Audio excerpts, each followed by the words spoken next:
आज हम जो क्वेश्चन पढ़ेंगे वो चैप्टर नंबर 12 के हैं, 12वें अध्याय के। अभी मैं 11वें अध्याय में सिर्फ एक ही चैप्टर में जो जो मेन क्वेश्चन है वो बताए थे पिछले वीडियो में, और इस वीडियो में हम चैप्टर नंबर 12 के जो मेन क्वेश्चन बनते हैं जो कि एग्जाम में से आने के चांसेस अच्छे हैं, तो मैं वही करा रहा हूँ। पहला हमारा क्वेश्चन है वो है आयनन ऊर्जा क्या कहते हैं, या उसे मतलब वो क्या होती है। ये क्वेश्चन 2 नंबर में पिछली बार भी पूछा गया है, 2022 या 2020 में इसको रिपीट हो चुका है, लेकिन 23 में अगर इसके रिपीट होने के चांसेस है तो जहाँ तक हो सकता है इसे हमें याद करना चाहिए। तो जब किसी तत्व को ऊर्जा प्रदान की जाती है तो उसके अंतिम कोश से इलेक्ट्रॉन निकल जाते हैं।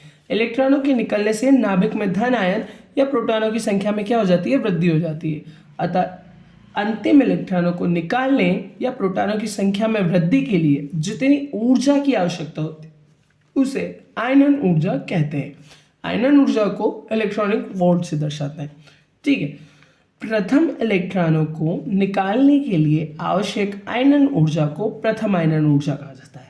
ये जो प्रथम इलेक्ट्रॉन की आयनन ऊर्जा और द्वितीय इलेक्ट्रॉन की आयनन ऊर्जा, ये जो दो लाइन जो मैंने अलग से लिखी है, ये एग्जाम में 2020 में इस क्वेश्चन को रिपीट में या प्रथम इलेक्ट्रॉन की परिभाषा में पूछा था, इसलिए मैंने इनको अलग से लिखा है। अगर हमको डेफिनेशन अगर पूछी जाए या एक शब्द में आंसर पूछा जाए तो आयनन ऊर्जा का मान सिर्फ इतना होता है कि किसी पदार्थ के अंतिम कोश से अगर इलेक्ट्रॉनों को निकालने के लिए जितनी ऊर्जा की आवश्यकता होती है उसे उस पदार्थ की आयनन ऊर्जा कहते हैं।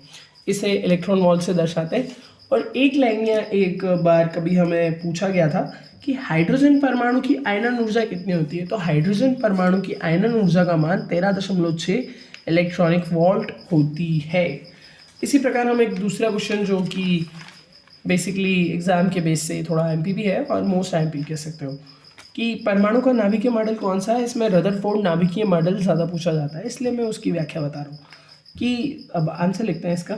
सन 1911 में रदरफोर्ड ने इस सिद्धांत का प्रकाशन किया था जिसमें ये रदरफोर्ड ने ये बताया था कि रेडियो एक्टिव पदार्थ से निकलने वाले अल्फा कणों को यदि धातु की पतली परत पर प्रवाहित किया जाए तो निम्न निष्कर्ष निकलते हैं। एक धातु की पतली परत पर अगर हम अल्फा कणों की बौछार करते हैं तो हमें क्या प्राप्त होता है कि बहुत से अल्फा कण धातु की परत को पार कर जाते हैं। ये जो रेखाएं दर्शा रही है जो आर पार हो रही है वो क्या होती है कि इस परत के आर पार हो जाती है। इससे हमें ये निष्कर्ष निकलता है कि परमाणु खोखला होता है। ठीक है, अब दूसरा निष्कर्ष क्या कहता है कि बहुत से अल्फा कण अपने मार्ग से क्या हो जाते हैं, विचलित हो जाते हैं। जब इस परत पर हम अल्फा कण की बौछार करते हैं तो वो क्या होता है, दूसरे जिस मार्ग से वो इस कण मतलब बौछार होती है तो एक मार्ग को एक दिशा में गति होती है, लेकिन जब वो परत के पास आते हैं तो वो अपने मार्ग से क्या हो जाते हैं, विचलित हो जाते हैं। तो ये इस पर क्यों होते हैं कि परमाणु का जो कुछ भाग होता है वो क्या होता है कि धन आवेशित कणों से मिलकर बना होता है, और धन आवेशित कण आपस में क्या होते हैं कि आकर्षण या विचलन के कारण एक दूसरे को क्या करते हैं, प्रतिकर्षित कर देते हैं, जिससे कि परमाणु अपने मार्ग से विचलित हो जाते हैं, जो कि कण है यहाँ पर।